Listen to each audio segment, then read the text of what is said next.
अस्सलाम वालेकुम नाज़रीन, you watching question hour with Mona Alam. आज जो सबसे अहम एक डेवलपमेंट हुई है सियासी एतबार से, ऐसा लगता है कि हुकूमत और जो हुकूमती अपोजिशन, एक तो है ही है ज़ाहिर है अपोजिशन, लेकिन जो हुकूमती इत्तेहादी हैं वो भी अपोजिशन के साथ आवाज़ में आवाज़ मिला रहे हैं और ताल से ताल मिला रहे हैं। खासे एक पेज पर नज़र आते हैं वफाकी काबीना में तोसी को लेकर। तकरीबन 24 से 25 ये नए मेंबरान हैं जिनकी इंडक्शन वफाकी काबीना में हुई है।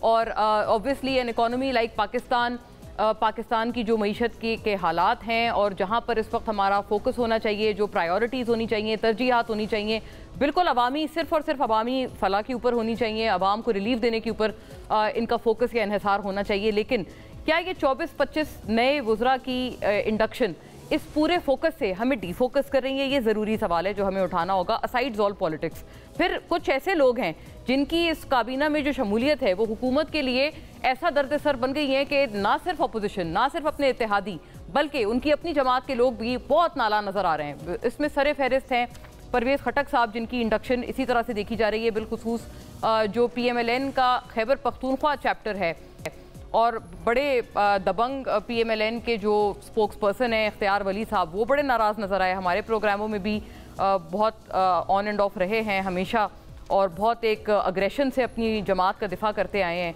वो इसमें बड़े सामने हैं, आप जैसे उनकी ट्वीट्स भी देख सकते हैं। अपना इख्तिलाफ वो बाकायदा बता रहे हैं। हमारी टीम ने भी जब उनसे रब्ता किया तो उन्होंने कहा कि वो बाकायदा तौर पे हुकूमत को अपने इन तहफ़्फ़ुज़ात का बावर कराने के लिए, हुकूमत क्या बल्कि PMLN कहें, अपनी जमात को वो कहते हैं कि बावर कराने के लिए वो बाकायदा स्ट्रेटेजाइज करेंगे अपनी पूरे जो गिले शिकवे हैं उनको। और प्रेसिडेंट जरदारी साहब भी कोई बहुत ज़्यादा, he was not all in smiles, वो जो कहते हैं ना कि बहुत ज़्यादा जो एक बॉडी लैंग्वेज को लोग असेस करते हैं, तो वो बहुत ज़्यादा कोई मुस्कुरा नहीं रहे थे इस हल्फ बर्दारी के दौरान। बट नंदलेस नाज़रीन, क्या हुकूमत से भी ये PMLN से बिलखुसूस ये एक जेन्युइन सवाल करेंगे कि क्या इनसे अवामी रिलीफ या अवाम को सहूलियात देने का मामला या the running of the government के हुकूमती जो डेली अफेयर्स हैं उनमें अगर कोई बेहतरी आएगी, अगर वो वाक़तन समझते हैं कि ऐसा होगा, that too at the cost of their own party members disgruntled, तो क्या ये जो कॉज है, चलें फिर भी हम इसको कहेंगे कि चलें फिर भी ठीक है अगर इससे कोई आवाम का भला हो रहा है, क्या होगा ऐसा वाक़तन या नहीं होगा तो कैसे? That is the pivotal question जो PMLN से भी बहरहाल उठाना ज़रूरी है और ये भी पूछना ज़रूरी है कि इतने सारे नाराज़ लोग आप कैसे लेकर चलेंगे वहाँ पर, जब वो भी तब जब अपोजिशन वाले जो हैं वो एक बाकायदा इत्तेहाद बना रहे हैं, उस इत्तेहाद को बहुत ज़्यादा स्पेस तो नहीं मिल रही। ये सबसे बड़ी शिकायत है उस पूरे अपोजिशन इत्तेहाद की। तो उनसे भी पूछेंगे कि जब इमरान खान साहब ने आपको बाकायदा कहा है कि अग्रेसिवली आप तमाम अपोजिशन जमातों को इकट्ठा करें, अभी तक इकट्ठा क्यों नहीं हो पाई हैं अपोजिशन जमातें? हमारे अपने प्रोग्राम में शाहिद खाकान अब्बासी साहब ने कई सारे तहफ़्फ़ुज़ात उठाए, JUI की तरफ से भी बिलखुसूस सेनेटर कामरान मुर्तज़ा साहब भी कुछ इसी तरह के तहफ़्फ़ुज़ात उठाते हुए नज़र आ रहे हैं। तो PTI भी खान साहब के जो अहकामात हैं उनको अमली जामा पहनाने में अभी तक ताहाल नाकाम क्यों नज़र आ रही है? क्या कोई और कोई प्लान भी है जिसके ऊपर जो PTI की जेल के बाहर क़यादत है वो अमल पैरा है? तमाम मामलात पे बात करेंगे और वफाकी काबीना में तोसी इस प्रिसाइस मामले के ऊपर देखते चलिएगा। हमारे पास जो चीज़ें कुछ अमेलगमेट हुई दी हैं, नए शामिल हुए वफाकी वुज़रा और वुज़राए मुमलिकत ने हल्फ उठा लिया। काबीना की तादाद बढ़कर 50 हो गई है, यानी पुराने और नए दोनों को मिलाकर। हुकूमती कोशिशों के बावजूद पीपल्स पार्टी वफाकी काबीना का अभी भी हिस्सा न बनी। हल्फ उठाने वाले वफाकी वुज़रा में हनीफ अब्बासी, मुस्तफ़ा कमाल, मोइन वट्टू, सरदार यूसुफ, अली परवेज़, शिजा फातिमा, जुनैद अनवर, खालिद मक्सी, राना मुबशर और रज़ा हयात शामिल हैं। इसके अलावा PTI के जो हिमायत याफ्ता आज़ाद रुकन और औरंगज़ेब खिची भी वफाकी काबीना का हल्फ उठाया। उन्होंने बहुत ऐसा भी इंप्रेशन है कि जो मुनहरिफ लोग थे जो 2022 में थे उनको भी अकोमोडेट किया गया है, जिन्होंने 26वीं आईनी तरमीम के हक़ में वोट दिया था। This is precisely about Aurangzeb Khichi. वज़ीर आज़म शहबाज शरीफ ने अपनी खुसूसी इख्तियारात इस्तेमाल करते हुए हारून अख्तर, हसवा रहमान और तलहा बरकी और PTI मुनहरिफ रुकन मुबारक ज़ेब को मुआवन खुसूसी मुकर्रर किया है। मुबारक ज़ेब साहब ने हालिया PMLN ज्वाइन की थी।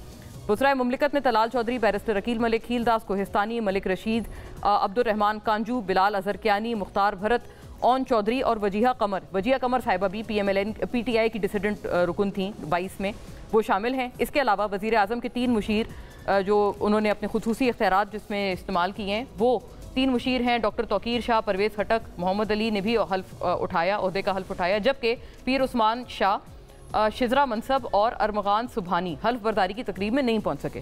परवेज खटक को वजीर आजम का मुशीर बनाने पर इख्तियार वली पार्टी क़यादत से नाराज हो गए। उनका कहना था कि जिसको मैंने शिकस्त दी उसको मुझ पर बरतरी दी गई और मेरी बेतौकीरी की गई। बड़े सख्त अल्फाज का इस्तेमाल है। काबीना में तोसी से अब वफाकी वज़रा की तादाद बढ़कर 30 हो गई है। वज़रा ममलिकत की तादाद 9, मुशीरों की तादाद 4 और वज़ीर आज़म के मुआवनीन खुसूसी की तादाद बढ़कर 7 हो गई। वज़ीर आज़म शहबाज शरीफ ने कहा कि तमाम वफाकी वज़रा और काबीना के दीगर अरकान की कारकर्दगी का बाकायदा और जायज़ा वो खुद लिया करेंगे और काबीना तोसी पर तर्जुमान पीपल्स पार्टी। अब ये रद्द अमल है नाजरीन। शाज़िया मरी का कहना था कि वफाकी काबीना में वज़रा की फ़ौज भर्ती की जा रही है और गरीब मुलाजमीन से रोज़गार छीना जा रहा है। हुकूमत अवाम दुश्मन फैसले लेने से गुरेज करे। इसको अवाम दुश्मन करार दिया है नाजरीन पीपल्स पार्टी ने। PTI रहनुमा शिबली फराज उन्होंने भी रद्द अमल दिया। वो कहते हैं कि हुकूमती वज़रा की फ़ौज लेकर भी अपनी नाअहली को ख़त्म नहीं कर सकते। हुकूमत 10 वज़ीर रखे या 100, हुकूमत की कारकर्दगी फिर भी कोई उस पर फ़र्क नहीं पड़ेगा। फवाद चौधरी भी वैसे वो PTI में नहीं है लेकिन उनका भी इसमें रद्द अमल है। ज़ाहिर क्रिटिक तो वो बड़े ख़ास हैं हुकूमत के। उनका कहना था कि रमज़ानुल मुबारक में शहरियों को आसानियाँ और सहूलियात देने के बजाय इन्होंने 50 वज़ीर बना दिए हैं। अमेरिका गवर्नमेंट छोटी हुकूमत जो है वो अपनी काबीना छोटी कर रही है, अमेरिका की उन्होंने मिसाल दी और हम बड़ी कर रहे हैं। दूसरी जानिब ज़राए के मुताबिक पंजाब काबीना में भी उसके लिए भी तैयार रहा जाए नाजरीन। 10 वज़रा का इजाफा होने जा रहा है और काबीना में शामिल होने वालों में अक्सरियत जनूबी पंजाब से होगी। नवाज शरीफ और मरीम नवाज डिविजनल सतह पर नाम शॉर्टलिस्ट करेंगे। तो नाजरीन अब ये भी एक और एक तोसी है काबीना में, पंजाब काबीना में, जिसकी अब आमद है उसका पहले से ऑलरेडी बता दिया गया है। फौरी तौर पे अपने मोअज़्ज़ज़ मेहमानों का रुख करती हूँ। बड़े ज़रूरी सवालात हैं, इंशाल्लाह आज हम उठाएंगे इनको। यहाँ पर बैरिस्टर उमैर नियाज़ी साहब हमें ज्वाइन करते हैं स्टूडियो से। मोअज़्ज़ज़ मेंबर कौमी असम्बली हैं, पाकिस्तान तहरीक इंसाफ के लर्नड लॉयर भी हैं। वेरी वार्म वेलकम आपको नियाज़ी साहब। अली मूसा गिलानी साहब नाजरीन stalwart of the People's Party, member कौमी असम्बली, अपनी जमात से हमें ज्वाइन करते हैं। आपको भी बहुत खुशामदीद गिलानी साहब। निहाल हाशमी साहब नाजरीन once again stalwart of his party, माशाल्लाह ऑल इन स्माइल्स और बड़े दबंग स्पीकर अपनी जमात के एज ऑलवेज हमारे साथ मौजूद हैं और बहुत आज मुश्किल सवाल हमने पूछने हैं। आई एम श्योर निहाल साहब is all prepared and all set. Very warm welcome आपको भी। आपसे बात का आगाज़ करती हूँ नियाज़ी साहब, अब आप कैसे देखते हैं ख़ास तौर पे तब जब आपकी काबीना में भी तोसी होती थी तो उसको ज़ाहिर है बड़ी तनकीद का निशाना बनाया जाता था। 2022 में जो मुनहरिफ लोग थे जिन्होंने उस वक्त कहते हैं अलम बुलंद किया था एक फाशिस्ट हुकूमत के ख़िलाफ़, यही कहते हैं PMLN वाले आपको, वो कहते हैं उनको तो सराहना ज़्यादा ज़रूरी है ना कि आपने बहुत एक अच्छा काम किया तो उसकी एप्रिसिएशन या एक्नॉलेजमेंट तो देनी चाहिए। व्हाट डू यू से? अच्छा बिल्कुल, अगर उसकी एक्नॉलेजमेंट दे रहे हैं तो ज़ाहिरी बात है 2022 में भी उन्हें दी होगी डिफरेंट फॉर्म्स में, तो इनका चले नहीं 22 में वो कहते नहीं दी, वो कहते हैं अब आके दे रहे हैं कमिटमेंट्स, अब ऑनर कर रहे हैं। हाँ। चले बड़ी अच्छी बात है, मगर देखें लिंक करें आप अभी की परफॉर्मेंस से।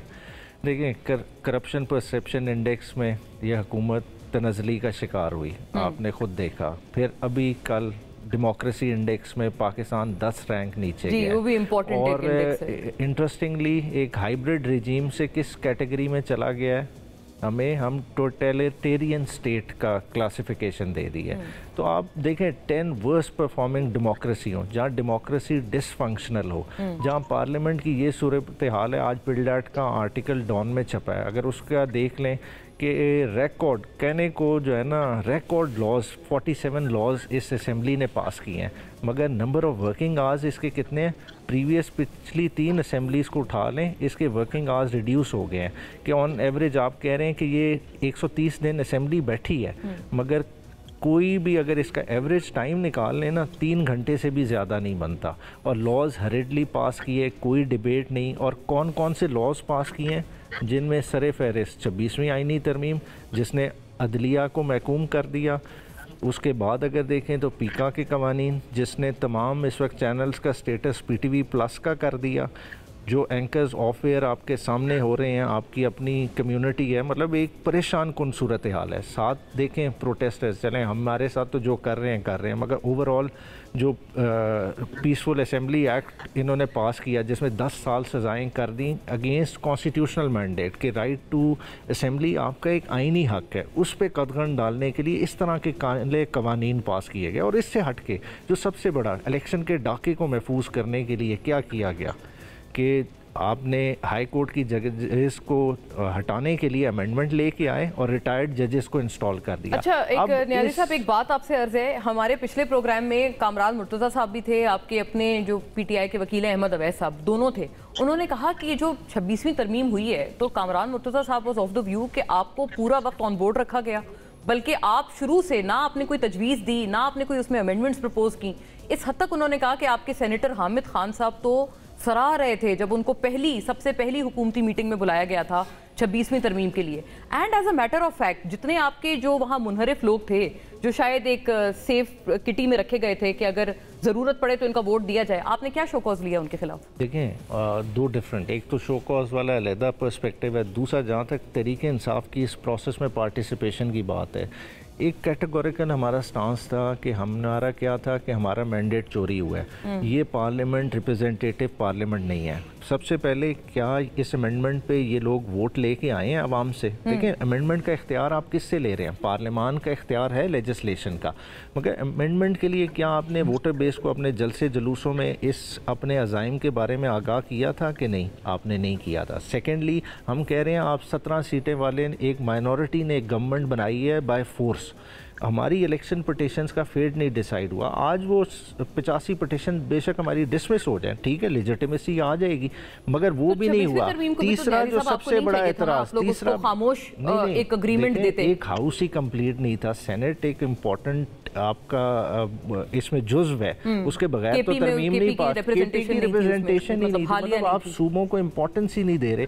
उस तरह की तरमीम में हम किस तरह बैठ सकते? चाहे एक अच्छी भी तरमीम कर रहे हो, हमारे ये बुनियादी सवाल गौर तलब सवाल आते, और इसी वजह से आपने देखा कि पीटीआई ने उसको टूथ एंड नेल अपोज किया, हम उस कॉन्सेप्ट की अगेंस्ट थे। अच्छा, ये by the way even JUI के लोग कहते हैं कि आपने कोई टूथ एंड नेल उसको अपोज नहीं किया। देखें, इसमें कैटेगोरिकल ये बर्डन डालने की कोशिश ये की जाती है कि जी खान साहब से मीटिंग हुई और तब रीट्रैक किया पार्टी ने, हालांकि इस तरह की पोजीशन नहीं। डे वन से पीटीआई की ये थी कि इस पार्लियामान के पास कॉन्स्टिट्यूशनल अमेंडमेंट की लेजिटिमेसी नहीं है, और साथ ही साथ नंबर भी पूरा नहीं था। आपने खुद देखा कि एक राउंड अबेंडन हुआ, एक रात बिठाई रखा सारों को, और अचानक जब नंबर पूरा नहीं था कॉल ऑफ हो गया, और फिर देखा होमवर्क हुआ, लोगों को मैनेज किया गया। ऑल बिकॉज़ ऑफ जेयूआई, मतलब उसमें आप लोगों का क्रेडिट नहीं था। नहीं, जेयूआई का क्रेडिट उन्होंने, वो जो 5 हफ्ते रुका रहा वोटिंग, वो उनकी वजह से रुकी। अल्टीमेटली तो नुकसान ही हुआ ना, उस रुकने का क्या फायदा? जो तबाही 2 हफ्ते पहले आनी थी वो बाद में, लेकिन नहीं, उन्होंने कहा वो 53 अमेंडमेंट्स को अगर वो कम करके 24 तक ले आए, तो ये आपको नहीं लगता वो जेयूआई को इस बात पे आप क्रेडिट दें कि आपने चलें कुछ तो? ओवरऑल अमेंडमेंट्स जिस तरह की खतरनाक हो गई हैं, उसने आपके निज़ाम की जो है ना पूरी बेस हिला दी है। देखें, हमें मानना पड़ेगा, अब इस निज़ाम को असल हालत में वापस ले जाने के लिए डेमोक्रेटिक फोर्सेस को एक टेबल पे बैठना पड़ेगा, और मैं समझता हूँ कि अपने डिफरेंसेस बिठा के नहीं बैठेंगी तो जिस तरफ वो डेमोक्रेसी इंडेक्स में हम चले गए हैं वहाँ से वापस रिस्टोर डेमोक्रेसी, मतलब आप कह रहे हैं आपका इसमें इसके अलावा कोई और चारा नहीं है। निहाल हाशमी साहब भी वैसे, लेकिन गिलानी साहब भी बस ऑल इन स्माइल्स जब ये गुफ्तगू चल रही थी। आप बताइएगा गिलानी साहब, आप भी नाराज़ हैं, आपको बार बार बुला रहे हैं PPMLN वाले, आप आएँ, अपना हिस्सा डालें, कारकर्दगी अगर आपको लगता है नहीं है, जैसे शाजिया मरी साहिबा कह रही हैं, तो आप आएँ, वजीर बने, आप हिस्सा डालें, किसी एक मिनिस्ट्री को तो आप संभाल सकते हैं, क्यों नहीं संभाल रहे आप? देखें, ये पहली बात तो ये है कि PMLN का जो हुकूमत साजी है, और हुकूमत का साजी तो होगी है, हुकूमत में बैठे हैं, उनका प्रोग्रेटिव है, वो जो मर्जी करें, जंगल के बादशाह अंडे दें बच्चे दें। अब मसला ये है कि हमारे लिए मुश्किल हो जाता है उनको डिफेंड करना। पीछे तक मामला चल रहे थे, और एक मैं आपको बात बड़ी यकीन से कह सकता हूँ कि जो प्राइम मिनिस्टर साहब हैं वो बहुत कोशिश कर रहे हैं इसको बेहतरी की तरफ लाने के लिए, सारे कड़वे फैसले भी करते हैं, मिनिस्ट्रीज को शायद रोकते भी होंगे, वो उनकी अपनी नीयत भी ठीक होगी, कुछ बेहतरियाँ आती भी हैं, लेकिन क्योंकि बहुत बड़ा मैसिव प्रॉब्लम है हमारे मुल्क में, हमारी आबादी बहुत है, हमारी इकोनॉमिक क्राइसिस बहुत सारे हैं, बहुत कुछ है हमारे पास जो वो खुद भी कहते हैं, और वो मुल्कों में जा भी रहे हैं, इन्वेस्टमेंट लाने की कोशिश हो रही है, इन्वेस्टमेंट अपॉर्चुनिटीज़ खोलने की कोशिश कर रहे हैं, नज़र आता है। लेकिन एक चीज़ जो है, 1 साल हुकूमत ने प्रोग्रेस उन्होंने दिखाई है कि कोई बिजली कम भी हो रही है, कोई पावर प्लांट के साथ और निगोशिएट हो रहा है, टीवी पे चल रहा है कि 6-7 रुपए और बिजली कम होगी, विच इज़ गुड, होना भी चाहिए, करेंगे, हमें भी फ़ायदा है, आवाम को भी फ़ायदा है। लेकिन जब इस तरह की वो हरकतें करते हैं कैसी हरकतें हैं वो काबीना में बढ़ा दी, तो ऑब्वियसली मेरे लिए मुश्किल होगा ना उनको एज एलाई यहाँ पर बैठकर उन पर ना तनकीद करना। उनकी लॉ मिनिस्ट्री चल रही है, उनको क्या जरूरत है किसी और को एडिशनल चार्ज देने की, या कोई मिसाल एग्जांपल दे रहा हूं मैं कि एमओएस बनाने की। और जिनको उन्होंने बनाया है मैं समझता हूं वो सब बहुत अच्छे लोग हैं, और वो इतने लालची भी नहीं लोग कि कोई ब्लैकमेल कर रहे थे उनको। वो उनके पार्टी के पुराने स्टॉलवर्स हैं, उनको वो कहते हैं कि भाई नहीं, मैं तुम्हें मिनिस्टर नहीं बना सकता, कुर्बानी देनी है, हमने मुल्क का पैसा बचाना है। तो जैसे चले आप देख लें एमक्यूएम का उन्होंने वजीर इंडक्ट हुए, चले कर ले, बीएपी के हो गया, ओके डन, चलो समझ लग गई। परवेज खटक को ले आए, समझ लग गई। औरंगजेब खिच्ची को ले आए, ओके समझ लग गई कि उसने वोट दिया है, उसने कॉम्प्रोमाइज किया। नहीं, वजिया कमर तो रिजर्व सीट पर है, मेरा बहुत, और वो बहुत मेहनती खातून है, माइंड यू, वो बहुत काम करती है लेजिस्लेशन पर, कमेटीज में, हर जगह पर उनकी बहुत प्रेजेंस है। बट उनको रिवॉर्ड करने का टाइम, किसी को भी रिवॉर्ड करने का टाइम ये नहीं है। On the cost of the country, on the cost of tax payers money, या तो वो प्रो बोनो काम कर रहे हो, ठीक है, उनके ऑफिस का खर्चा ना हो, वो प्रो बोनो काम कर रहे हो, उनकी तनख्वाह में इजाफा ना हो, उनके पर्क्स एंड प्रिविलेजेस में इजाफा ना हो, फिर और बात है। लेकिन अगर दे आर डूइंग दिस तो फिर अब उनकी मर्जी है, मैं क्या कह सकता हूं। उनका पर्सपेक्टिव मुझे बताएं, मैं आपको, जुनैद अनवर साहब बेहतरीन आदमी है, मेरा भाई है वो, मैंने मुबारक भी दिया, मैं बहुत खुश हूं उसको वजारत के लिए, बहुत अच्छी चॉइस है। But this was not the time. वो पार्टी उनको ना बनाती, वो कभी पार्टी से नाराज ना होते। कोई अब्दुल रहमान कांजू पार्टी ना बनाती, कभी पार्टी से नाराज ना होते। बैरिस्टर अकील पार्टी ना बनाती है, कभी नाराज ना होते पार्टी से।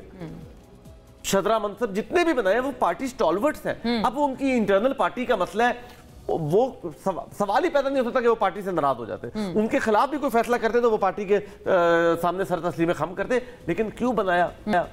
शायद ये वक्त नहीं था उनको रिवॉर्ड करने का।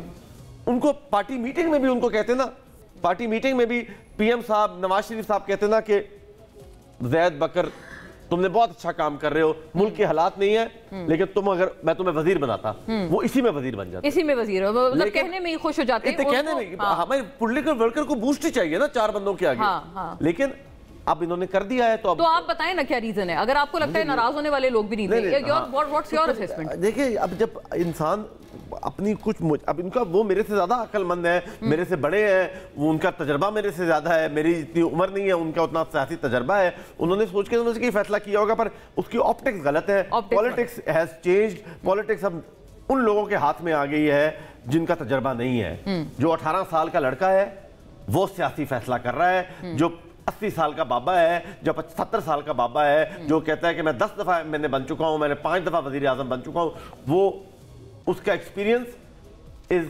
पाकिस्तान, वो अपने एक्सपीरियंस के बेस पर अगर 1980, 90, 2000 की दिहाई की सियासत कर रहे हैं तो आई एम सॉरी, वो फेल हो चुके हैं। एआई का दौर है, इस पे आपको जो वो 18 साल का लड़का समझ रहा है, जो 20 साल का लड़का, जो 25 साल का काम नहीं है, जो 25 साल का लड़का बैठ के बात सोच रहा है। अगर मैं वो बात कर रहा हूं, मैं एहतराम में जरूर कहूंगा कि इनका तजर्बा मेरे से बड़ा ज्यादा है, लेकिन मैं नहीं समझता कि जो अब जनरेशन है वो एहतराम भी करती है, उनके अंदर एहतराम भी नहीं रह गया। ये निहाल साहब बहुत नजरियाती गुफ्तगू फरमाई है अली मूसा गिलानी साहब ने। वो कहते हैं ऐसे फैसलों को बड़ा, मतलब इससे ज्यादा क्लियर कट वो नहीं कह सकते थे। Over to you. आप नाराज तो नहीं है इख्तियार वली साहब की तरह? बिस्मिल्लाहिर्रहमानिर्रहीम। मुना, आप मुझसे बात कर रही हैं? जी, आपसे अर्ज है। तो सवाल क्या आपका मुझसे? मेरा ये अर्ज है, अभी आपने सुना गिलानी साहब की गुफ्तगू, वो कहते हैं कि उनको वो डिफेंड नहीं कर सकते इस किस्म की ऑप्टिक्स को। एक बेवक्त फैसला है, अवाम के पैसे के ऊपर उन लोगों को गुजरा बनाया गया है जो कि कभी नाराज ना होते अपनी पार्टी से अगर उनको ना बनाया जाता। और वली साहब तो खैर, इख्तियार वली साहब तो नाराज हैं कि वो अपने ना बनने पे नाराज नहीं है, वो परवेज खटक साहब के बनने पे नाराज हैं। Your reaction? सबसे पहले तो मैं इख्तियार वली से ही बात हुई तो मैं सबसे पहले शदीद अल्फाज में कंडम करूंगा नौशेरा के वाक़े को, और जो जाब हक हुए अल्लाह ताला से दुआ करूंगा कि पूरे उनके अपने तरफ से, अपनी पार्टी के तरफ से, इस मुल्क के अवाम की तरफ से अल्लाह रब्बुल इज्जत उन्हें दर्जात उनकी बुलंद फरमाए, और जो जख्मी है उनके लिए मेरी दुआ है कि आमीन आमीन। सेहत कामला। मौलाना हामिदुल हक साहब भी उसमें शहीद हुए हैं और बिल्कुल आपने ये उनको कहूंगा, जिन्होंने किया उनको कहूंगा कि ये घिनौनी हरकत से बाज आ जाओ और अपनी कौम से कहूंगा मुत्तहिद हो जाओ। जब मुंतशिर रहोगे तो तुम्हारा दुश्मन तुम्हारे घरों में, तुम्हारे इबादत गाहों में, तुम्हारी छावनियों में, तुम्हारे बाजारों में तुम पे छुप के हमला करेगा। बुज़दिल है वो। मैं अली मूसा गिलानी साहब का बहुत एहतराम है, हमें भी उनसे सीखने को मिला है। सियासत उनके ख़ानदान में उनका तजुर्बा बहुत ज़्यादा है। दादा से अलमदार गिलानी साहब से लेके वालिद मोहतरम से लेके उन तक निस्फ सदी से ज़्यादा का तजुर्बा है, तो उनकी बातों में दम है। मगर सारी बातों से मैं इत्तेफाक नहीं करता। मैं ये आपसे अर्ज करना चाहता हूँ कि जिन लोगों को आपने नाम लिया, इक़्तिदार में दिया गया है, कैबिनेट में दिया गया है, जब आप कैबिनेट बनाते हैं तो ये किसी सूबे का कैबिनेट नहीं है, फेडरेशन का या यूनियन का कैबिनेट है, यूनियन ऑफ पाकिस्तान का कैबिनेट है। इसमें अगर हमने खालिद मक्सी साहब को बलोचिस्तान से लिया और खेलदाद कुलिस्तानी साहब को सिंध से लिया है, तो हमने एक माइनॉरिटी की भी रिप्रेजेंटेशन दी है, एक बलूचिस्तान को भी रिप्रेजेंटेशन दी है। हमने अगर मुस्तफ़ा कमाल साहब की खिदमत दी है तो हमने कराची जो मेगा सिटी है, जो पाकिस्तान का बिजनेस कैपिटल है, उसको वाइब्रेंट यंग लोगों को हमने एक नुमाइंदगी दी है। अगर हमने साउथ पंजाब से लोगों को लिया है, अगर हमने काजू साहब को लिया, तो साउथ पंजाब हमेशा कहता है कि ओवरलुक्ड है। मैं दरख्वास्त करूंगा गिलानी साहब से कि वो हाथ मजबूत करे और अपने इशूज उनके पास लेके जाए।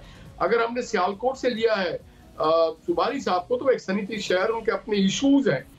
परवेज वली साहब, इख्तियार वली साहब की बात सराखों पे, वो हमारे आंखों का सुरमा है, वो हमारे इज्जत है, वकार है, शान है।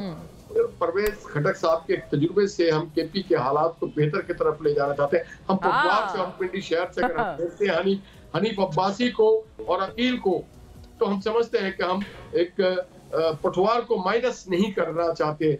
तो हमने पाकिस्तान के मुख्तलिफ अजला से लोग लिए हैं। हमने माइनॉरिटी को भी नुमाइंदगी दी, हमने खवातीन को भी नुमाइंदगी दी है, हमने अर्बन को भी नुमाइंदगी, हमने रूरल्स को भी नुमाइंदगी दी, हमने बिजनेस कैपिटल को भी दिया है, हमने एग्रीकल्चर, रजा हरात साहब जो है वो एक एग्रीकल्चर बैकग्राउंड रखते हैं, वो हमें आप समझ रहे रूरल। फिर इसी तरह पीर इमरान शाह साहब जो है वो रिलीजियस और एक बहुत ही पढ़े लिखे या आलम दीन टाइप के बड़े अच्छे लोग हैं और तजुर्बाकार लोग हैं। और मैं समझता हूँ कि ये कलेक्टिव रिस्पॉन्सिबिलिटी होगी। पाकिस्तान एक नौजवान दौर से गुजर रहा है कि हम अब निहाल साहब, अगर मैं आपसे एक अर्ज करूँ, आपकी एक बात पे हम फंस गए।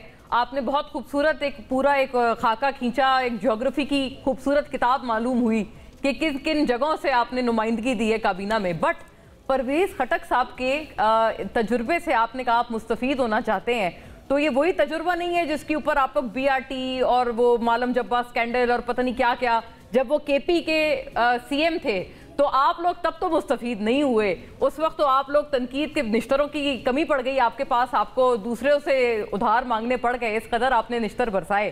तो वही तजुर्बे से अब आप मुस्तफीद होना चाहते हैं सर? Not at all. ये रिंग मास्टर को मालूम है, कैप्टन को मालूम है किस घोड़े को किस रेस में हमें दौड़ाना है, और उसे पता है कि खच्चर कौन है, घोड़ा कौन है और गधा कौन है। तो ये कैप्टन जो है हमारी टीम का, शहबाज शरीफ साहब, उन्हें पता है कि किस आदमी से उसकी सलाहियतों के मुताबिक काम लिया जाए। यकीनन उनको अंदाजा होगा कि परवेज खटक साहब की जो सियासी बैकग्राउंड है उससे उनको क्या फायदा उठाना है, कैसे मुस्तफीद हो सकते हैं। तो आप स्टार्ट होने दें गेम, आपको पता लग जाएगा इंशाल्लाह ताला। जो टीम शहबाज शरीफ है, they will deliver a good result. अब अच्छा, सिर्फ गुड रिजल्ट नहीं है, उन्होंने 1 साल के अंदर, मैं शुक्रगुजार हूँ गिलानी साहब ने कहा कि बड़े एफर्ट्स किए शहबाज साहब ने फॉरेन अफेयर्स को बेहतर करने। चलें, आपने मान लिया, गिलानी साहब आपके कॉलीग्स तो ये भी नहीं मानते, वो कहते हैं देखिए नहीं जो चीज़ नजर आती है, मतलब इतने में इतना ही होना बड़ी बात है। हमें कुछ, मैं इस चीज का बिलीवर हूँ, किसी को आप ये कहें ना कि तुमने कुछ नहीं किया, तुमने कुछ नहीं किया, वो डिमोरलाइज होता है। अगर कोई थोड़ा सा भी कुछ कर दे ना, थोड़ा सा भी कुछ कर दे तो उसका दिल करता है कि मैं और करूँ। तो हमें इतना तो करना चाहिए। अब जैसे अब तनकीद कर रहा हूँ ना मैं, ये इतनी तनकीद करनी चाहिए कि जो चीज गलत है उसको गलत करें, गलत को गलत कहें और सही को सही कहें। जी इनकी तनकीद में भी हमें तामीर मिल रहा है। इनकी तनकीद से हम अपने आप को बेहतर, उनकी तनकीद से भी थोड़ी तामीर ले लें। वो अपोजिशन इत्तेहाद बना के वो थक गए, उनको हॉल तक नहीं मिलता। मैं चाहता हूँ उनका इत्तेहाद बने। सुन ले एक मिनट मुना, मैं चाहता हूँ उनका इत्तेहाद बने। उनकी इत्तेहाद की इसलिए जरूरत है कि केपी की हुकूमत 12 साल से डिलीवर नहीं कर पा रही है। ये अपोजिशन इत्तेहाद को चाहिए कि केपी की हुकूमत को पाबंद करे, कि आवाम की खिदमत करे, ना कि एक फर्द जो कि अडियाला में बैठा है क्रिमिनल ऑफेंस में, उसके निकालने के लिए सारे वसाइल को इस्तेमाल करे। केपी की हुकूमत वफाक से मिलकर के इन दहशतगर्दों को ठिकाने लगाए जिन लोगों ने आज हमारे मस्जिदों को हमला किया। ये जिम्मेदारी अपोजिशन की, पाकिस्तान सिर्फ हमारा नहीं है, उनका भी मुश्तरका पाकिस्तान है। तो मैं समझता हूँ कि अगर वो पॉजिटिवली कोई इत्तेहाद बनाते हैं पाकिस्तान की तामीर के लिए, तरक्की के लिए, मईशत के लिए, माशरत के लिए, पार्लियामेंट को मजबूत करने के लिए, I will welcome that kind of opposition. जी वंडरफुल। जी बताएं न्याजी साहब, आपको अपोजिशन का भी उन्होंने आपको दावत दी है, आपका इत्तेहाद भी ज़रूरी है, और केपी में जो इस वक्त हालत ज़ार है, आज बहुत बदकिस्मत वहाँ वाक़या हुआ है, बिल्कुल ये इसमें कोई शक नहीं, लेकिन वो कहते हैं इसके सारे ताने बाने आप लोगों की जो गलत पॉलिसी मेकिंग है उसके सर हैं। और मुझे निहाल साहब की बात में थोड़ी सी झलक खान साहब की भी बात की नज़र आई, मैं बताती हूँ कैसे। उन्होंने कहा ना कि man at the top matters, वही बात उन्होंने की कि खट्टक साहब जो मर्जी उस वक्त हों, उस वक्त खान साहब उनको ऊपर से वो क्या कहते हैं रिंग मास्टर का भी लफ्ज इस्तेमाल किया था निहाल साहब ने। अब वो कहते हैं अब जो कैप्टन है वो उसके तहत सारे लोग सीधे काम करेंगे। बिल्कुल, man at the top matters. पिछले 3 साल से मैन एट द टॉप कौन है? देखिए इमरान खान साहब को तो आपने कितने अरसे से बाहर किया, इस अप्रैल में 3 साल हो जाएंगे। जी। और अब आप दोष दें कि जी जो इस वक्त लार्ज स्केल मैन्युफैक्चरिंग अगर -2% पे कॉन्ट्रैक्ट कर गई वो इमरान खान की वजह से गई है या केपीके की गवर्नमेंट की वजह से गई है। अगर IMF कहता है कि आपकी सतह गुर्बत से नीचे 1,80,00,000 पाकिस्तानी सिर्फ 1 साल नीचे चले गए, क्या वो केपीके की हुकूमत की वजह से गई है? क्या बलूचिस्तान में आज जो इंसर्जेंसी इतनी बढ़ गई है, क्या वो केपीके की हुकूमत की वजह से गई है?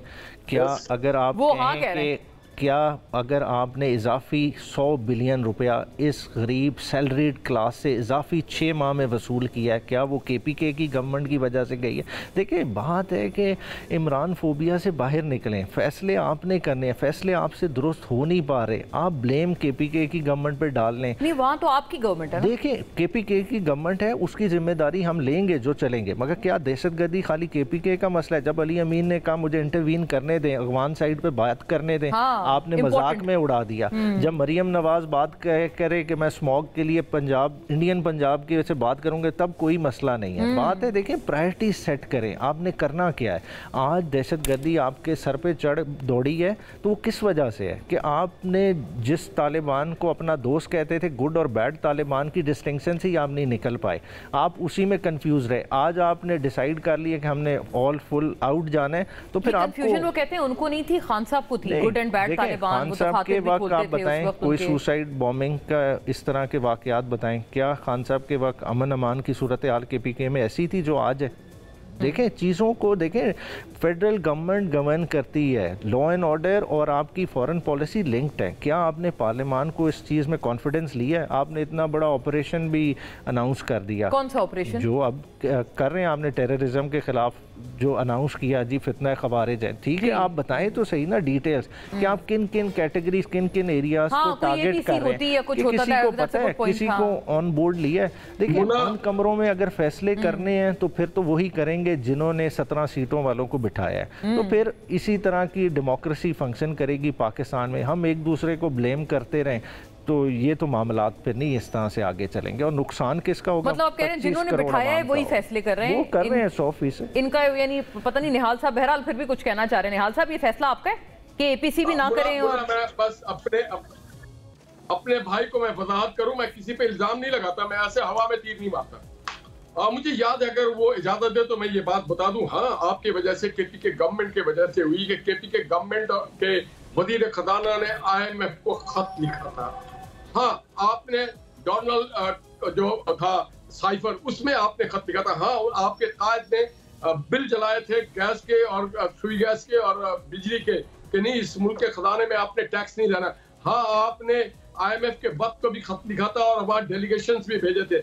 हाँ आपने कहा था कि हुंडी से पैसा भेजो, इस मुल्क की मईशत से पैसा ना भेजना। हाँ आपने कहा था कि इस मुल्क के अवाम को तो बम से उड़ा देना चाहिए। हाँ आपने कहा था कि आग लगा दो, जलाओ, घेराओ नीला गुंबद में। तो जब आप तरकीब ये वाली बातों को देंगे तो फिर उसकी कौम क्या करेगी? हाँ आपने कहा था कि TPTP को लाके मैं यहाँ पे आबाद करूंगा। हाँ आपने कहा था कि जनाब किसी फॉरेन कंट्री से अपने वो रिलेशंस नहीं रख रहे। तो आपके 3 साल में पाकिस्तान तना हो गया था, सपाटी तना, कोई आपके मुल्क ना आता था ना जाता था। आपकी सनदें बंद हो गई थी। आपने पाकिस्तान को एक ऐसे दहज पे ला के खड़ा कर दिया था जहाँ पे कोई आपको मुंह नहीं लगाता था। आज अल्हम्दुलिल्लाह क्या चाइना, क्या रशिया, क्या बेलारूस। लेकिन निहाल साहब फिर वो ये सवाल तो करते हैं ना, वो कहते हैं फिर आप उन्हीं को इसका खामियाजा भुगतने देते। आपने गवर्नमेंट ले ली तो अब तो आपके ऊपर आई ना बात। अब आप अगर पुरानी बातें दोहराएंगे डिलीवर करेंगे। नवाज शरीफ का ट्रैक रिकॉर्ड है, शहबाज शरीफ डूअर है, शहबाज शरीफ डूअर है। वो थकते नहीं है, वो काम करते हैं, वो धमकियां नहीं देते हैं, वो जेल से पंखे नहीं निकालते हैं, वो नहीं कहते हैं मूंछों से पकड़ के तुम्हें जेल में डालूंगा, वो नहीं करते हैं कि तुम्हें हम टांग देंगे। उन्होंने कभी ये बात नहीं की। उन्होंने कहा अपने बच्चों को लैपटॉप देंगे, उन्होंने नहीं कहा कि हमें उड़ा देंगे, उन्होंने कहा हम आपको रोजगार देंगे, उन्होंने कहा हम अपने किसानों को खुशहाल करेंगे। उन्होंने कभी धमकी नहीं दी कि गिलानी साहब से पूछ लेते हैं, वो कर लेंगे, नहीं देते हैं वो। और एक बात और, 2018 कोई ना भूले, 2018 में पीटीआई की हुकूमत नहीं बन रही थी। 2018 में जिस तरह से वो साकिब निसार ने नहीं कहा था कि मुझे कह देते मैं 4 MP रिजाइन करवा के ले आता। रिकॉर्ड की बात है ना, मैं अपने तरफ से इल्जाम नहीं लगा रहा हूँ। 2018 में जहांगीर तरीन साहब के जहाज को तो शटर कॉक के तौर पर इस्तेमाल किया गया। तो फिर इस तरह की बातें जब हम करें, जब देखिए हम किसी पे तनकीद करते तो 3 उंगली हमारे तरफ भी आती है। आप देखें पास ट्रैक रिकॉर्ड 3 साल में क्या किया पीटीआई की गवर्नमेंट ने। मतलब आप वही कह रहे हैं कि आप उसी के लॉसेस से अभी आप लोग निमट रहे हैं और उसमें आपको टाइम लगेगा, बट ही सेज के शहबाज साहब इज अ डूअर, तो वो कर लेंगे। गिलानी साहब आपका क्या ख्याल है, ये बात ठीक है? क्योंकि ये लोग भी जब आए थे ना गवर्नमेंट पे, ये लोग कोई बात बताते थे, वो जी उनकी करप्शन की वजह से हुआ। खान साहब आपको याद होगा तकरीर शुरू करते थे, पीपल्स पार्टी की करप्शन, PMLN की करप्शन, उन पे आप लोग तनकीद नहीं करते थे कि आप हुकूमत में आ गए, अब आप हमारी करप्शन के गाने क्यों गा रहे हैं? हर हुकूमत का ये रवैया रहा है कि वो जब आगे पीछे पे ब्लेम किया गया, और हमेशा पिछले वाला आगे वाले से बेहतर, और पीछे वाला आगे वाले से बेहतर रहा है। 2008 के हालात बेहतर थे, वक्त जैसे गुजरता जा रहा, तो ये एक पॉलिटिक्स है, हम पीछे ब्लेम करते रहेंगे। We need to get out of it, I am not here. अभी आप बताएं फिर किसका कसूर है? मतलब ये जो अभी प्रॉब्लम्स आइडेंटिफाई की हैं उमैर न्याजी साहब ने, कसूर हम सबका है। जी हुकूमत में आ जाएंगे, इनकी KPK में देखें क्या कर रहे हैं, मतलब ये दूध के धुले में वहाँ पर क्या हो रहा है, हर जगह पे ये प्रॉब्लम है। मेरे पास आप सिंध पे बात करेंगे, मैं जवाब ही नहीं दे सकूंगा आपको, क्योंकि ऑब्वियसली पॉलिटिकल लोग एडजस्टमेंट करते हैं हर जगह पर। तो ये हम सबका एक कलेक्टिव कसूर है, और ये तब तक रहेगा जब तक कर मैं, उमैर भाई, निहाल हाशमी साहब, हम बैठ के ये नहीं कहेंगे okay done, you are here, इसको आगे करना है। जो मुझे वोट दे रहा है, मैंने सिर्फ उसको बेवकूफ़ नहीं बनाना अमरीकी साइफर लहराकर, ना उसको मैंने इसलिए अपना ज़ाती गुलाम समझकर लश्कर कशी नहीं करनी है, मैंने उसलिए इस्तेमाल नहीं करना है। उसके पेट में मैंने रोटी 2 वक्त की या 3 वक्त की आसानी से डालनी है, और मैंने इस मुल्क के दिफा को बेहतर बनाना है। जो रोज बम फट रहे हैं, जिनका हम हर दफा टीवी पर बैठ के बात करते हैं, अगर वो ये बैठ के बात करते हैं कि हमने आपसे बात नहीं करनी, अगर हमारे से बात नहीं करनी है, ये कहते हैं कि नहीं जी हमने इनसे बात नहीं करनी है, नहीं बात करनी तो फिर आओ सड़कों पर जो करना है कर लो, फिर खमियाजा भुगतो जो 26 नवंबर को हुआ। उमैर भाई मुझे अदालत में मिले, मैंने कहा क्या कर रहे हैं, हंस के कहा, मेरे बड़े भाई हैं, इन्होंने कहा वो 26 नवंबर, मतलब exactly there will be consequences. आप से मुखातिब हैं निहाल साहब, आप वो ये इस तरह की चीजें अगर ये सोच लेना, इन्होंने क्या करना है, 2018 की पिटिशनें चल रही हैं, केसेस चल रहे हैं, okay that's on the side, चल रहा है, काम चलते रहे। 18 की नहीं, अब 24 की चल रही है ना, मतलब मेरी 18 की भी चल रही है, वो भी खत्म होगी। खैर अलबत्ता इशू ये है कि मैं ये बात करना चाह रहा हूँ, पार्लियामेंट ने हाशमी साहब 1 मिनट दे दें, कदम बढ़ाओ इमरान खान, हम तुम्हारे साथ हैं। शहबाज शरीफ साहब ने अपोजिशन लीडर का क्या हो, बैठो, बैठ के मिसाके मईशत कर लेते हैं। इन्होंने उनके बात का जवाब तक नहीं देना पसंद किया। वो APC ऑल पार्टीज कॉन्फ्रेंस हुई, जूम मीटिंग कॉल हुई 2019 वाले इनके पास, इमरान खान साहब के पास, अभी बाय द वे हमने उसकी एनिवर्सरी भी मनाई है, PTI की हुकूमत के पास वो भी नहीं था सिस्टम, जूम मीटिंग का भी सिस्टम नहीं था, वो पीपल्स पार्टी ने दिया, इन्होंने कहा हमने बैठने नहीं उस मीटिंग में। क्योंकि इमरान खान साहब आए और चले गए। ये तो आपने नई बात बताई है वैसे, 6 साल पुरानी। उस वक्त ये पीपल्स पार्टी ने फैसिलिटेट की थी वो जो जूम मीटिंग, क्योंकि कोविड था तो उस हवाले से होनी थी। तो मैं ये बता रहा हूँ, अच्छा कोविड मीटिंग, आई थॉट आप 19 वाली, वो तो पार्लियामेंट हाउस में हुई, कोविड के दौरान ही मीटिंग हुई थी। तो मैं ये बताना चाह रहा हूँ कि इनको हमें इकट्ठा तो होना चाहिए था, लेकिन नहीं हुआ। अब हम पॉलिटिक्स करें तो फिर हम बॉल एक दूसरे के कोर्ट पे खेलते रहेंगे। एक टीवी के लिए लोगों को बड़ा अच्छा मौका मिलता है देखने का, बातें करने का, हम एक दूसरे को गालियां निकालते हैं, खुश होते हैं, घर जाके चले जाते हैं, खाना खाएंगे, सो जाएंगे, सुबह उठ के फिर नया डे, नई चीज। अच्छा, बाय द वे आप लोगों ने भी कोई 100 तर्जुमान कहते हैं रखे हुए हैं सिंध में ना, अपने मिनिस्टर्स, आपके जो चीफ मिनिस्टर है मुराद अली शाह साहब, प्रो बोनो रखे हुए ना। अच्छा, प्रो बोनो है सारे? हाँ, पार्टी के वर्कर हैं, उनको खुश हो जाता है, उनको नोटिफिकेशन मिल जाता है पार्टी का कि ये डिस्ट्रिक्ट मलीर का है, ये डिस्ट्रिक्ट सेंट्रल का है, ये डिस्ट्रिक्ट ईस्ट का है, डिस्ट्रिक्ट वेस्ट का है, खुश हो जाते हैं उसके। बताएं जी निहाल साहब, it's not a bad idea. वैसे उमैर साहब आपकी तरफ मैं पहले आती हूँ, मुझे ब्रेक का भी कहा जा रहा है क्योंकि दोनों तरफ की जो तनकीद है वो कुछ पास्ट में चल रही है, क्योंकि वो कहते हैं न्याजी साहब से निकल नहीं सकते नहीं, वो कहते हैं आप लोगों ने डिरेल कर दिया ना सिस्टम। आप कहते हैं मैंने इससे बात नहीं करनी, उससे बात नहीं करनी। अगर ये रवैया ना होता तो अभी सारे लोग खुशबाश बात कर रहे होते। निहाल साहब please hold on with us, हम ब्रेक के बाद सारे वापस आ रहे हैं।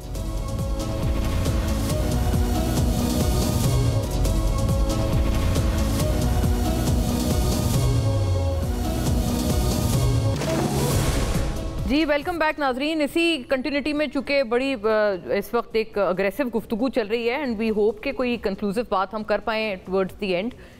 एक और जो है वो एक एतराज़ उठाया है इवन ये पीटीआई की तरफ से बैरिस्टर गौहर साहब, और ये बात खासी ज़बान ज़दे आम रही पिछले 2-3 रोज़ से, क्योंकि कहते हैं कि अगर अच्छा काम है उसको तशहीर नहीं चाहिए, लेकिन अगर तशहीर चाहिए तो यानी कि काम कारकर्दगी में कोई प्रॉब्लम है। सुनिएगा बैरिस्टर गौहर साहब। Obviously we're talking about it क्योंकि वैसे भी everybody is indeed talking about it।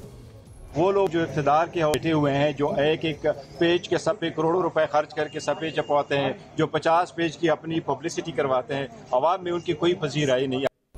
जी न्याजी साहब, आप पहले जवाब फरमाएं और फिर ये 50 सफ़ात की पब्लिसिटी पे बैरिस्टर गौहर साहब तनकीद कर रहे हैं गवर्नमेंट ऑफ पंजाब की।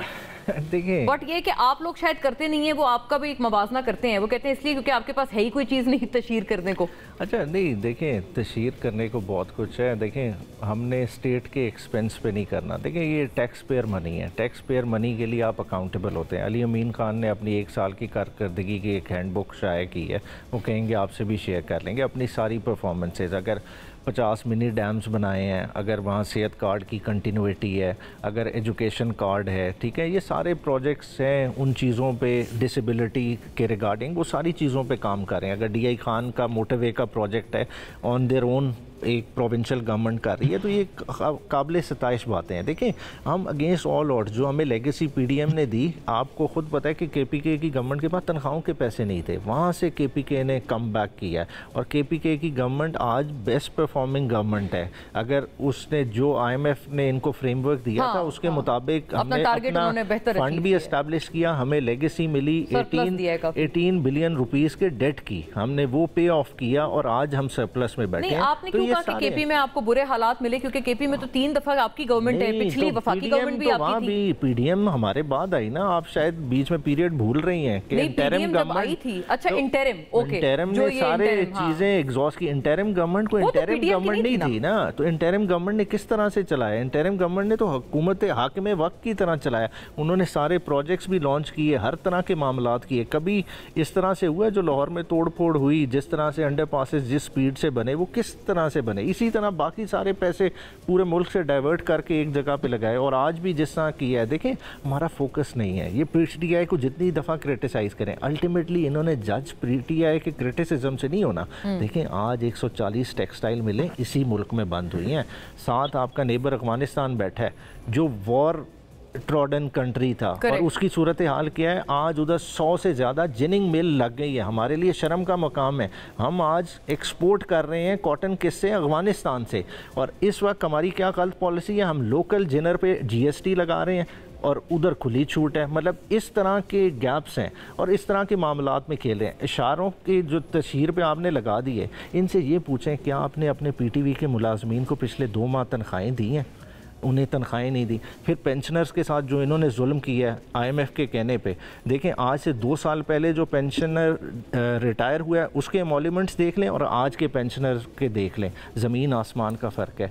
लोग खुदकुशी नहीं करेंगे तो क्या करेंगे? देखें इंसाफ का दस्तक खटाते हुए आज आसिफ लड़के की डेथ, ये भी बताएं ना। देखें ये इतने तंग है, हमारे हवाले करें, हमारा मैंडेट रिस्टोर करें, नई 6 माह में टर्न अराउंड करते। पीपल्स पार्टी वालों ने क्या है गवर्नमेंट बना लें? देखें ये नहीं है, बात है है कि देखें पीटीआई का ये मॉडल नहीं है कि हम एक कॉम्प्रोमाइजिंग सिचुएशन में गवर्नमेंट बना लें। देखें जो जिसका मैंडेट हो, मैं कहता हूँ आज फ्री एंड फेयर इलेक्शन कराएं, इनकी आ जाए गवर्नमेंट 100 बिस्मिल्लाह ये करें। बात है कि अवाम के इंटरेस्ट में फैसले करें।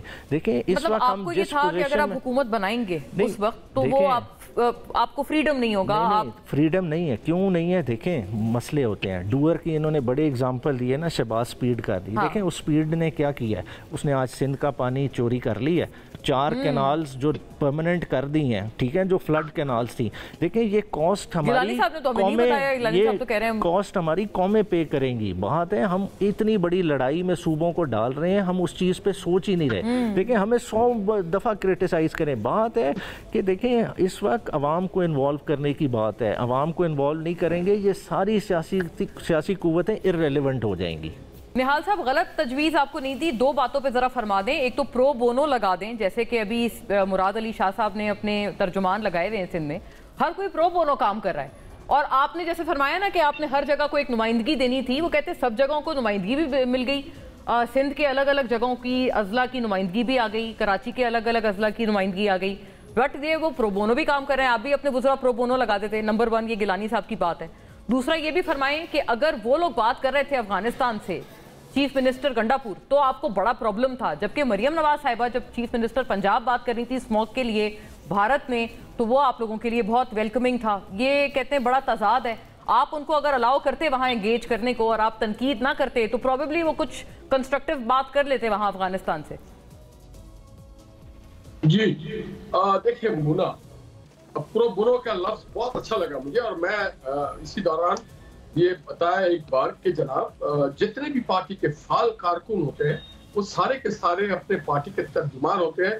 कोई अपनी गली मोहल्ले में होता है, कोई अपने जिले में होता है, कोई सूबे में, और कोई आपको टेलीविजन पे नजर आता है, कोई अखबार में, कोई प्रेस कॉन्फ्रेंस में। तो ये एक अच्छी चीज है। ये तो जमहूर को बहुत मजबूत करती है और एक कॉन्फिडेंस बिल्ड करती है कारकुनों के दरमियान अगर प्रो बोनो है। इसी तरह से हमारे बहुत सारे ऐसे गुजरा है, मेरे ख्याल से मोर देन 50% जो कोई पर्सन प्रिविलेजेस नहीं लेते और वो प्रो बोनो है। अगर आप रिसर्च करें तो आपको इसमें नजर आता है वो प्रो बोनो है। More than 50%। अच्छा, तो आपने हमें बड़ी अच्छी बात बताई और that is quite a claim. जी बिल्कुल, मैं आपको सर, हमारा प्राइम मिनिस्टर प्रो बोनो है, नवाज शरीफ का प्रो बोनो थे। उनके वो तनख्वाहें नहीं लिया करते थे। मरियम नवाज प्रो बोनो है, वो नहीं लेती, वो भी नहीं लेती चीफ मिनिस्टर पंजाब के हैसियत से। अच्छा हाँ जी बिल्कुल। अब दूसरी बात जो मैं आपको बताना चाह रहा हूँ, नियाज़ी साहब आपके चीफ मिनिस्टर तो लेते हैं तनख्वाह, आपके पास तो ऐसा क्लेम नहीं है। हमें बैठना है, जरा प्लीज सुन ले। मूसा ने एक अच्छी बात की थी, हमें बैठना है। ये हमारी पार्टी के थॉट्स नहीं है। जो लोग भी चार्टर ऑफ डेमोक्रेसी को सेक्रेटरी है, मसलन बिलावल साहब ने पहली तकरीर में कहा था कदम बढ़ाओ नवाज शरीफ हम तुम्हारे, इमरान खान हम तुम्हारे साथ हैं। इमरान खान ने जवाब नहीं दिया। शहबाज साहब ने, लीडर ऑफ द ऑपोजिशन, ने कहा आए बैठे, बैठ के इस मुल्क की मैशत के लिए चले, हम आपके साथ चलने को तैयार है। उन्होंने जेल भेज दिया दोनों को, दोनों पार्टी को बर्बाद कर दिया अपने तय। मगर अल्लाह जिसको आबाद रखे कौन बर्बाद कर सकता है। अब रह गया सीएम। दोनों सीएम के केस अलग है। एक सीएम का जो मामला था वो रिगार्डिंग एग्रो बेस्ड एक क्लाइमेट का इशू था। दूसरा जो सीएम का मामला है वो एक हॉस्टाइल सिचुएशन है जिसके अक्रॉस द बॉर्डर पाकिस्तान के ऊपर, वहां से सो कॉल्ड जो भी लोग थे, अपने आप को जो भी वो कहें, हमारे यहाँ दरअंदाजी होती नहीं है। हमारे फौजी जवान, ठीक है, आई गॉट योर पॉइंट। आपने एक अच्छा डिस्टिंक्शन बता दिया कि वो एक क्लाइमेट इशू था, इतना इस नौयत का नहीं था, उसकी इंटेंसिटी इतनी नहीं थी। जाहिर है और ये दहशतगर्दी का सीरियसली का मामला है और जाहिर है it involves human lives. Gilani साहब, मरियम नवाज साहिबा एज चीफ मिनिस्टर भी नहीं लेती हैं सैलरी, आप तारीफ करें इस बात की, एक तो बतौर इत्तेहादी, और सिंध का पानी वाकई चोरी हो रहा है या ये पीटीआई वाले ऐसी बयानियां बना रहे हैं, आपके कंधों पे बंदूक रख रहे हैं? सिंध को पानी के लिए के बहुत सारे तहफ़्फ़ुज़ात हैं और मैं समझता हूँ कि उस पर उसकी ना बड़ी टेक्निकलिटीज़ हैं उसके अंदर, जो कि बहुत दफ़ा प्राइम मिनिस्टर साहब के सामने रेज हो चुकी हैं। काउंसिल ऑफ कॉमन इंटरेस्ट में भी पीपल्स पार्टी उसको लेके गई है। सिंध के चीफ मिनिस्टर भी आए हैं और बल्कि मैं जो हमारी कायम अली शाह साहबा, नफीसा शाह साहबा जो हैं, उन्होंने तो जो अभी डेजर्ट पर पंजाब गवर्नमेंट कर रही थी उसके ऊपर भी डेजर्टिफिकेशन की बात की है कि इससे सिंध में बहुत सारा मसाइल होंगे और हमें डेजर्ट्स जो हैं उनको ज़रूरी नहीं है कि हम उसको आबाद करना शुरू कर दें। जो एक नेचुरल वे है उसको चलने देना चाहिए, सहरा को प्रिजर्व करना चाहिए। लेकिन इस तरह की चीज़ें हमें लॉन्ग टर्म इफेक्ट्स भी देखने होंगे चीज़ों के लिए। जहाँ पर पानी की बात है उसमें मेरे इल्म में ये ज़रूर है कि वहाँ पर मसले ज़रूर हैं और बहुत सारे एतराज़ात ज़रूर हैं सिंध के लोगों को, जिसकी बात मैं इतनी टेक्निकलिटी उसकी नहीं समझता, तो इस वजह से मैं उस पर कोई इतना कमेंट नहीं करूँगा। लेकिन उसको मैं Would you appreciate Mariam Saiba for working pro bono as the chief minister? देखिए मुझे अगर वो अपनी तनख्वाह प्राइम मिनिस्टर की या चीफ मिनिस्टर की तनख्वाह क्या लाख 1.5 लाख 2 लाख की होती है, इससे ज़्यादा तनख्वाह नहीं होती। बाकी जो प्रिविलेजेस होती हैं वो बहुत सारे, तो वो तो कोई प्रो बोनो नहीं होता। उन्होंने गाड़ी में निकलना है तो सरकारी गाड़ी इस्तेमाल होएगी, उन्होंने पेट्रोल यूज़ करना है तो सरकार का पेट्रोल होगा, उनके आगे अगर एक पुलिस वाला होगा तो वो भी पेट्रोल सरकारी इस्तेमाल होगा, तो उसका प्रो बोनो का उनका कोई फायदा नहीं है। और मैं ना ये कहूँगा कि उनको प्रो बोनो काम करना चाहिए, और अगर वो चीफ मिनिस्टर हैं तो उनको सिक्योरिटी अपना एक जो तकद्दुस है उसको हर किसी का, चाहे वो अली अमीन के लिए भी मैं ये बात करूंगा, मुराद अली शाह साहब के लिए भी ये बात करूंगा, सरफराज बुख्ती साहब के लिए बात करूंगा, बट जो ये मिनिस्ट्रीज थी इनकी बात मैं कर रहा हूँ कि इनके और अखराजात होते हैं जो कि ऑलरेडी चल रही हैं। पहले 1 साल चला नहीं है, लेकिन अगर बनाया है अगर वो उसके बेहतर कुछ कर सकते हैं तो करें। बाय द वे निहाल साहब ने बताया था वो तो रिप्रेजेंटेशन देने के लिए था। खैर, इंटरेस्टिंग डिबेट, और thank you to all the gentleman. Thank you for watching. अल्लाह हाफिज।